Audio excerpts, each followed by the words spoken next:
Në lajme ndër të tjera do të ndiqni. Vion izolimi 200 banorëve në fshatin Van të Delvinës për shkak të shembjes së urës. Kryebashkiaja e Delvinës thotë se bashkia nuk ka kapacitetin e duhur për të rikonstruktuar urën. Gjirokastra po përgatitet për festimet e 75 vjetor të çlirimit të vendit. Në 26 nëntor do të zhvillohet një konferencë shkencore historike që përfshin prefekturën e Gjirokastrës. Një 30 vjeçar i kërkuar për veprimtari kriminale në fushën e narkotikëve është arrestuar nga policia e Rinasi, i cili nga Lazarati ishte shpallur në kërkim nga gjykata e krimeve të rënda në Tiranë. Edicioni informativ në televizionin Kanal 7 mundësohet nga Epi Plot Dekor.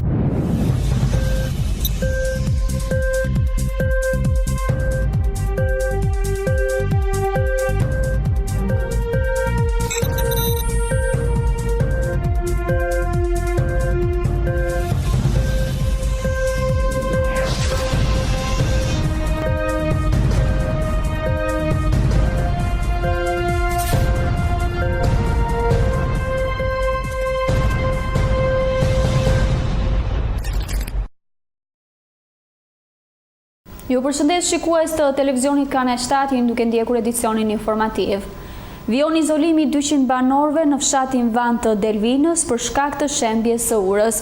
Kryebashkiaja e Delvinës thotë se bashkia nuk ka kapacitetin e duhur për të rikonstruktuar urën, ndërsa prefekti i Vlorës thotë se ura do të rikonstruktohet brenda 48 orëve. Bashkiaja e Delvinës Majlinda e Gjilimi thotë se bashkia nuk ka kapacitetet e duhura për të ndërtuar nga para urën e Vanës, shembur pak ditë më parë si shkak e rreshjeve. Ndonëse është një problem i mbartur prej vitesh, në këtë urë nuk ka pasur asnjë projekt konkret, por vetëm disa ndërhyrje minimale. Aktualisht gjendet të izoluar 200 banorë të fshatit Van dhe për këtë arsye zonja e Gjilimi thotë se do të gjendet një zgjidhje alternative për të bërë të mundur lëvizje normale të banorëve. Sa ka marrë detyrën e kryetares së bashkisë Delvin, jam interesuar jo vetëm me inxhinierin që ndodhet në bashki, por edhe me sektorin e emergjencave. Dhe kemi marrë masat e nevojshme me ato mundësi që ne kemi. Bashkia nuk mund të financojë ndërtimin e një ure të re, megjithatë jemi drejtuar prefekturës së Vlorës dhe instancave më të larta, dhe siç e shikoni edhe sot, prefekti gjendet këtu për të na dhënë ndihmën e tij dhe për të gjetur një rrugëzidhje të përbashkët. Së bashku me grupin e punës, ka qenë edhe herë tjetër, edhe vetë prefekti, dhe do të mundohemi që të gjejmë një zgjidhje sa më të shpejtë. Unë kam hulumtuar në arkivat e bashkisë për të gjetur projektin e dikurshëm, pasi mundësi financiare nuk kam pasur për të ndërtuar një projekt të ri në këtë periudhë kohore prej 3 muajsh, nuk e kam gjetur, megjithatë do ndërtojmë një projekt të ri i cili do të japi patjetër një zgjidhje përfundimtare për këtë problem kaq jetik për banorët e kësaj zone. Është një shqetësim mjaft i madh, i cili na ka shqetësuar dhe na ka angazhuar që të gjithëve për të gjetur një zgjidhje. Më optimist është prefekti i qarkut të Vlorës, Flamur Mamaj, i cili thotë se brenda 48 orëve ura do të rehabilitohet, duke ndërhyrë me forca gjinjere, fillimisht në çmontimin e këmbëve të urës dhe kthimin në funksion të saj në shërbim të banorëve. Vanës dihet nuk është shqetësimi i këtij viti, ka disa vjet që ura e Vanës shqetëson banorët e zonës dhe bashkinë e Delvinës, gjithashtu edhe prefektin e qarkut të Vlorës. Nga qeveria shqiptare janë marrë një sër masash dhe po të shikoni në krah të lumit dhe në krah të urës janë të ndërtuar gjithë ato panelet nga Ministria e Bujqësisë, që tregon angazhimin për mbrojtjen e tokës bujqësore, por edhe mundësinë për të investuar përfundimisht tek ura e Vanës. Për zgjidhjen konkrete të urës Vanës, po marrim të gjitha masa që të rikthehen dhe një herë forcat gjenjere, të cilat do të bëjnë shmontimin e urës dhe brenda 48 orëve ne të kemi mundësi që ta rehabilitojmë këmbët e urës me parametra që kërkon vetë standardi për urat Beli. Jemi këtu të angazhuar, jo vetëm si bashki, jo vetëm si prefektur, por edhe të gjithë bizneset e zonës, të cilët po japin kontributin e tyre për ta rikthyer qarkullimin normal të popullatës dhe të mjeteve në urën e Vanës. Rreshtet intensive të 4 ditëve më parë shkaktuan kaos në të gjithë vendin, ndërsa pasojat ishin më të mëdha sidomos për 200 banorët e fshatit Vanë Delvin. Prej 4 ditësh ata gjendet të izoluar si shkak i shëmbjes së këmbëve të urës Vanë, duke bërë të pamundur lëvizjen e automjeteve, por dhe banorëve. Ndonse është një problem i mbartur prej vitesh, ndërhyrjet në urën e Vanës kanë qenë minimale, duke çuar aktualisht në shembjen e saj. Gjirokastra po përgatitet për festimet e 75 vjetorit të çlirimit të vendit. Në 26 nëntor do të zhvillohet një konferencë shkencore historike që përfshin prefekturën e Gjirokastrës me titull Prefektura gjatë luftës së dytë botërore. 75 vjetorit çlirimit të Adheut është bërë sërish pjesë e takimit të radhës në prefekturën e Gjirokastrës, me fokus marrjen e masave për festimin e kësaj dite historike për të gjithë kombin. Pjesë e rëndësishme e këtyre festimeve, por edhe për vetë prefekturën, nis në 26 nëntor me organizimin e konferencës shkencore historike, Prefektura gjatë luftës së dytë botërore. Prefekti Astrid Aliaj tha se aktivitetet kanë nisur që në 18 shtator, ditë e çlirimit të qytetit Gurt, dhe do të kulmojnë në datën 28 dhe 29 nëntor. Mëtej ai shtoi se Lanç është një pasuri historike që duhet të trashëgohet tek çdo brez. Çlirimi i Adheut kanë planificuar, organizuar dhe drejtuar det për së drejti këto aktivitete duke bashkëpunuar me organizatat e veteranëve, familjet dëshmore dhe zyrat arsimore në qark. Këto aktivitete kulmuan me festimet për çlirimin e çdo qytetit të qarkut, ku për të parë masave shumë të mira të marra nga ana juaj, u arrit një pjesëmarrje masive, u angazhuan jo vetëm si zakonisht veteranë të luftës dhe familjet dëshmore, po kanë qenë nxënësë shkollare, studentë, qytetarë të cilët vlerësuan këto data historike dhe treguan se historia e luftës antibashkëkohore nacionale shqiptare është një faqe ngritur e historisë kombëtare që duhet përsëritur brez pas brezi. Kjo frymë duhet vazhdojë gjatë gjithë muajit të festave, duke zbatuar me rigorozitet agjendën e aktiviteteve të cilat ju kemi prezantuar dhe përfunduar me festimet në datën 29 nëntor. Nga ana tjetër, pedagogu i historisë në Universitetin e Gjirokastër Shoqëri Hysi tha se vlerat e luftës së dytë botërore janë të patjetërsueshme, jo vetëm për historinë kombëtare, por edhe për të ardhmen e vendit. Mëtej, duke u ndalur tek konferenca që do të zhvillohet në 26 nëntor, zoti Hysi tha se në këtë simpozium do të diskutohet me figura të njohura të historisë së vendit për Lanç, ndërsa risi përbën botimi i agjencës që do të zhvillohet, por edhe prezantimi logos së festimeve, përgatitur nga Gjirokastritri Stavri Çati. Vlerat e luftës së dytë botërore janë të padiskutueshme dhe evokimi i tyre është mision, obligim dhe detyrë permanente të gjitha brezave dhe e administratorëve, intelektualëve dhe e të gjithë politikanëve dhe të gjitha kohërave. Kush respekton gjakun e dëshmorëve, mundi dhe djersën e tyre, ka respektuar jo vetëm historinë tonë kombëtare, por edhe të ardhmen tonë, por materiali do të botohet. Dhe kjo është risi e kësaj konference. Botimi paraprak i materialit është një, themi, realizim i suksesshëm i këmbguljes së prefektit dhe rektorëve të tjerë. Ai do të ketë mundësinë që secili prej atyre që do të jetë aty dhe më tej do ta ketë mundësinë për ta lexuar dhe nuk është nevoja që ne të bleferojmë 10 minuta një çerekore sepse konferencat janë bërë të bezdishme. Filluar festimi i festave të 75 vjetorit, por maja e Everestit të këtyre festimeve është data 26 për prefekturën tonë. Dhe kështu që kjo datë është e rëndësishme dhe kulmon me konferencën. Besoj që e merr vlerën dhe karakterin e vet shkencor për shkak të prezencës së disa personaliteteve, siç është akademiku Beqir Meta, profesori i nderuar Tull Zhufi, Instituti i Historisë, Qendra Albanologjike, përfaqësohet me 2 nga penat më të mira të historisë që kemi aktualisht, me profesorin Hamid Kaba, që është edhe djali i kësaj titulli. Përsos festimeve dhe sot Shqipëria vijon të luajë kungulleshkën për shkak të politikës, duke vijuar dilemën se kur iku Gjermani i fundit, në 28 apo në 29 nëntor. Nëse do të humultosh rreth kësaj date të rëndësishme historike, do të gjesh të dhëna rreth datës 29 nëntor. Në mëngjes erët në 29 nëntor, komanda e përgjithshme e UNÇSH në Tiranë do të njoftojë me radiogram për çlirimin e Shkodrës.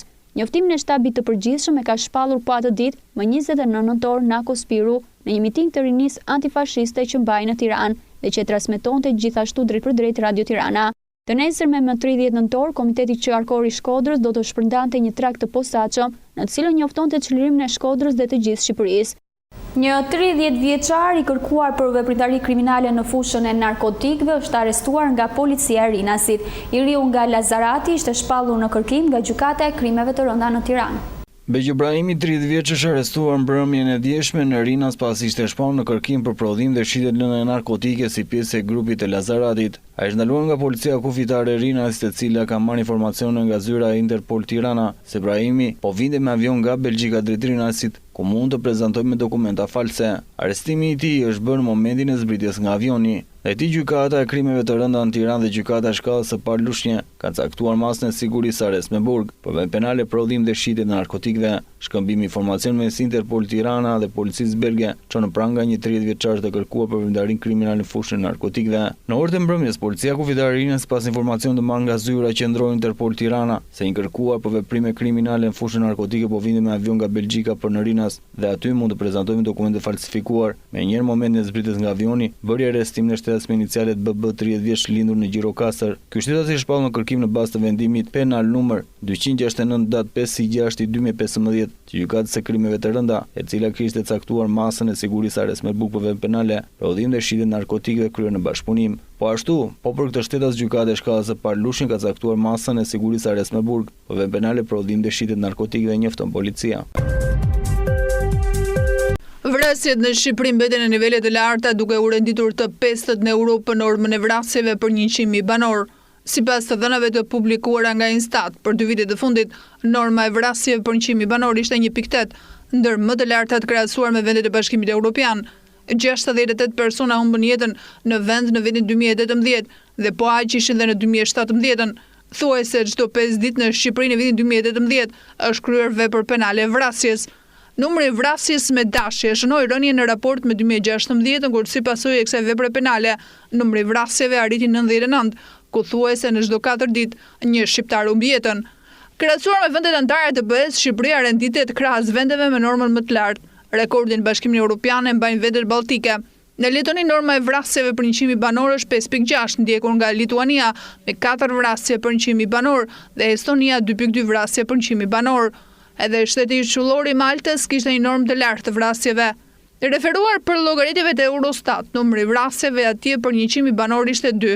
Fill pas Shqipërisë renditet Belgjika 1.7 për 100.000 banor. Në vendet fqinjë si Greqia dhe Italia, Eurostat për llogarit një normë vrasjes me përkatësisht 0.7 dhe 0.6 vrasje për 100.000 banor. Nga ana tjetër, norma me ulët e vrasjeve për 100.000 banor është përllogaritur në Luksemburg, 0.3 vrasje, ndjekur nga Norvegjia dhe Zvicra, me 0.5 vrasje për 100.000 banor. Përqendrohemi në këto momente në zhvillimet më të fundit që vijnë nga rajoni dhe bota. Presidenti i Francës Emmanuel Macron ka zemëruar Bullgarinë dhe Ukrainën me deklaratat e tij të fundit, por a do të thotë kjo se Macron po zhvendose në të djathtën politike?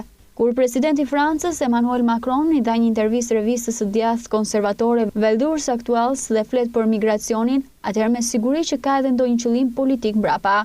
Por kur jep deklarata të paqarta politike apo deklarata që mund të kenë shumë interpretime për bullgarët dhe ukrainasin në Francë, atëherë është e qartë se po prish punë në Europë më shumë se sa ndreq me këto deklarata. Në intervistën e përmendur, Macron tha: "Me dëshirë do të doja që njerëzit këtu të vinë ilegalisht nga Guinea apo bregu i Fildisht, sepse ata vinë edhe punojnë, se ata që vinë përmes rrjeteve ilegale ukrainase apo bullgare." Fjala franceze fillers mund të përkthehet edhe si banda apo banda trafikantësh. Reagimet në Sofje dhe Kiev kanë qenë të menjëhershme. Atje janë ftuar në raport ambasadorët francez, por qeveria bullgare dhe ukrainase u mjaftua me shpjegimet e qeverisë franceze se fjalët e Macronit janë nxjerrë jashtë kontekstit. Presidenti ka folur edhe për vështirësitë për të gjetur francezë që duan të lajnë nen, por në vendet e prekura lindore është krijuar përshtypja se ai më shumë preferon migrant nga vendet e Afrikës sesa nga këto dy vende. Kryeministri i Bullgarisë Bojko Borisov tha se presidenti Emmanuel Macron ka bërë ndoshta një hap të gabuar, por me siguri që nuk ka dashur t'i ofendoj bullgarët. Ai beson se presidenti i Francës do të mbështesë Bullgarinë në përpjekjet e saj për futje në zonën e Schengenit dhe në Euroazi. Presidenti amerikan Donald Trump konfirmoi takimin me presidentin turk Recep Tayyip Erdogan javën e ardhshme në Washington. Trump shkroi sot në Twitter se planifikon të diskutojë çështjet e Sirisë, terrorizmit dhe përfundimin e armiqësive me kurdët. Presidenca turke nga ana tjetër konfirmoi se palët zhvillua një bisedë telefonike dhe Erdogan do të vizitojë Shtetet e Bashkuara të Amerikës. Dhoma e përfaqësuesve në SBA miratoi një rezolut që brinjohjen e gjenocidit armen nga perandoria osmane, duke zemëruar kështu Turqinë që këmbgul se nuk ka patur genocid. Kongresi përgjithsisht është i pakënaqur me Turqinë për pushtimin e Sirisë. dhe deputetët kryesor kanë akuzuar Trump për lejimin e sulmit ndaj kurdëve sirian. Alati kryesor amerikan në poshtjen e Shtetit Islamik ishte një forcë e udhëhequr nga kurdët në Siri. Turqia ka zënë gruan e ish liderit të grupit militant Shtetit Islamik ISIS, Abu Bakr al-Baghdadi, ka njoftuar presidenti turk Recep Tayyip Erdogan. Të martën Turqia ka thënë se ka ndaluar edhe motrën e Bagdati në Siri, Rasmina Ouad.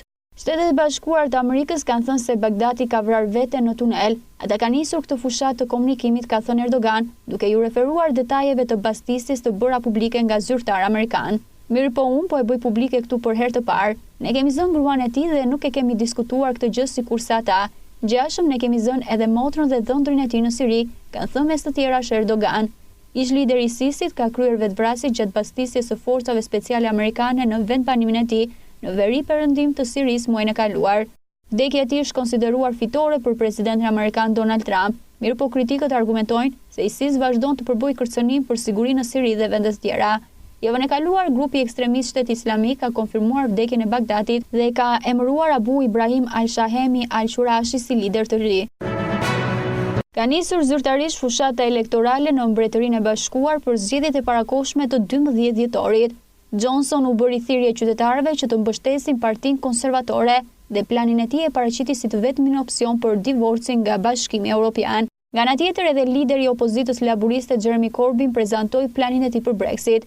Ai theksoi se do të kërkojë një ujitje të re për divorcin nga Bashkimi Evropian dhe do të mbajë një referendum për të brenda 6 muajve. Ndërkohë Johnson kërkoi mbajtjen e zgjedhjeve të parakohshme, duke synuar forcimin e partisë së tij në dhomën e komunëve, në mënyrë që të ratifikojë ujitjen e re për Brexit, të arritur me Brukselin. Duke lënë pas zhvillimet nga rajoni dhe bota, vjen sërish me informacione në vend dhe përqendrohemi tek fusha e sportit. Përsos mungesave të lojtarëve si Realdo Fili dhe kapitaninet Donald Trapos të skualifikuar, si dhe mbrojtësi të dëmtuar Aurel Demo, stafi teknik i bluzinve mbetet i vendosur për hipotekimin e fitores së dytë në shtëpi. Rezultat negative të bluezinëve javën e fundit duket se janë kthyer në arsye më shumë për të prekur rezultatin pozitiv. Teuta për të besuarit e dyshës Mara Tasnovi është kundërshtari i radhës për të mposhtur në shtëpi. Përpos mungesat lojtarit si Realdo Fildi, i cili vijon përgatit me skuadrën e 19 vjeçarëve, kapiteni Donald Trapo të skualifikuar, si dhe mbrojtësin Aurel Demo të dëmtuar, stafi teknik i bluezinëve mbetet i vendosur për hipotekimin e fitores së dytë në shtëpi. Në këtë kuadër bluezinët ndjehen në fushën Lefter Millo dhe Dervisjani praktikuar modele dhe skema të ndryshme taktike në shërbim të plotësimit të vendeve të lëna vakante. Mungesa e liderit të mbrojtës Aurel Demo dhe kapiteni Donald Trapo në mesfush për trajner Marantas do të thotë dhimbje koke. Gjithsesi, rikthimi informacioni Paraskevas Pirkas, mbrojtësi i linjës së majt, është një augur i mirë për stafin teknik. Me përkushtimin e të gjithë në seancën e dieshme, trajner Marantas veçoi të tije në mini grupe për të kaluar në seancën specifike. Përqendrimi mos dalin nga detyra taktike dhe lojë shpejt. Mos e ulnin ritmin e aksionit, mbuloni kundërshtarin 1-1. Kto ishin dhe udhëzimet e trajner Marantas në adresë të tij në seancën e dieshme.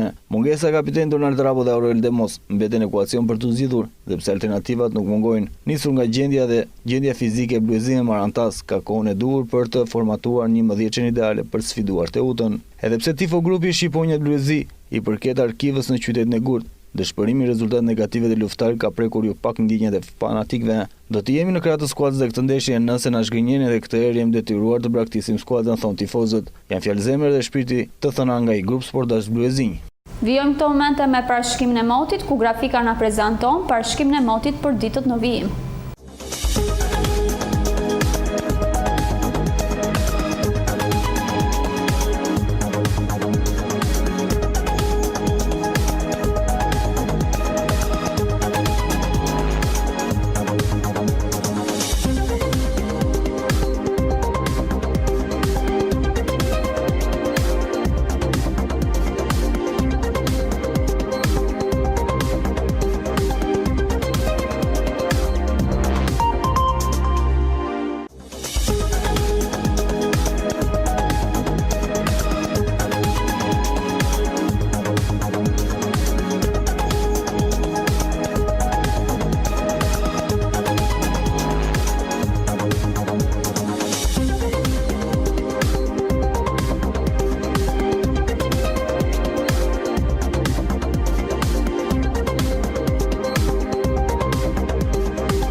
Gjirokaster.online.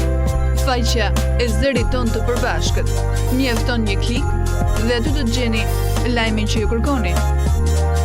Channel 7 Gjirokaster online. Mund të na ndiqni kudo ku ju ndodheni. Lajme minutë pas minute, emisione, kronika, shtypje i ditës, foto lajm, kulturë, kuriozitete, kuzhinë, sport, transmetim live. Channel 7 Gjirokaster.online. Ajo që ju duhet. Zëri joni përbashkë. Me parashikimin e motit e kemi mbyllur dhe këtë edicion informativ. Unë ju falenderoj për vëmendjen tuaj, bashkëmirëpafshim.